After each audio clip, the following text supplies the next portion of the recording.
इरफान ने हमीद की तरफ से ओके का सिग्नल मिलते ही गाड़ी स्टार्ट की और आहिस्ता रवि से आगे बढ़ा दी। अभी वो मतलूबा गली से कुछ दूर था कि उसने पार्वती को गली से बरामद होते देखा। उसके कदमों की रफ्तार काफी तेज थी, मगर गली से निकलने के बाद उसने भागना तर्क कर दिया। इरफान जानता था कि उसने रोड पर पहुंचते ही किसी से लिफ्ट मांगकर वहां से जल्द अज जल्द दूर निकलने की कोशिश करनी थी, और वो नहीं चाहता था कि ये लिफ्ट देने वाला उसके अलावा कोई बने। मगर उसकी ये ख्वाहिश पूरी ना हो सकी। तमाम प्लान उनकी मर्जी के मुताबिक हुआ था, लेकिन उस जगह पर किस्मत ने उसका साथ न दिया। वो अभी पार्वती से 50 मीटर दूर था कि उसने रोड पर चढ़ते ही लिफ्ट के लिए हाथ लहराया। वो जवान लड़की थी, और जवान लड़की का लिफ्ट लेने के लिए लहराने वाला हाथ कम ही रह जाता है। वो उस वक्त रात थी, मगर फिर भी इलेक्ट्रिक पोल की रोशनी बाहर आ इतनी थी कि कार वाले को एक जवान लड़की की पहचान हो गई। और यही हुआ। नामालूम कार ड्राइवर ने उस अक्षय से बड़ी फुर्ती के साथ ब्रेक लगाई कि लिफ्ट देने में कोई और पहल न कर दे। इरफान के सामने पार्वती बड़ी बेतकल्फी से फ्रंट सीट का दरवाजा खोलकर अंदर बैठ गई। इरफान होंठ खींचते हुए ये खबर आतिफ को पास करने लगा। इस दौरान वो उस कार का ताक़ुब से गाफिल नहीं हुआ था।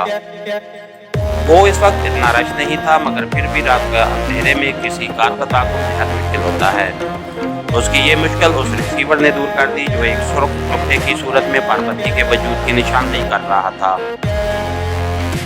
उसकी बात सुनकर आतिफ इत्मीनान से बोला, कोई बात नहीं, जरूरी तो नहीं कि जो हमने सोचा है वो होगा। तुम ताक़ुब जारी रखो और इमरान पार्टी को भी अपनी लोकेशन और गाड़ी का नंबर मॉडल पास कर दो। सर, नंबर तो अंधेरे की वजह से सही पड़ा नहीं जा रहा, अलबत्ता कार का मॉडल वगैरह पास कर देता हूँ। आतिफ ने ओके कहते हुए राब्ता मुनक़ते कर दिया। इरफान इमरान का नंबर डायल करने लगा। हाँ इरफान भाई। राब्ता होते ही इमरान मुस्तफसर हुआ और इरफान एक बार फिर वही तफसीलात दोहराने लगा जो वो आतिफ को बता चुका था।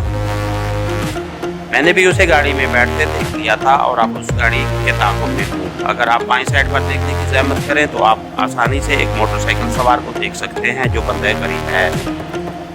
हमीद को भी बता दिया था। हाँ, मैं उसे राब्ते में हूँ और वो हमसे थोड़ा ही पीछे है। ओके ओके कहकर उसने कॉल मुनक़ता करते हुए मोबाइल जेब में डाला और पूरी तवज्जो उस कार की अगवी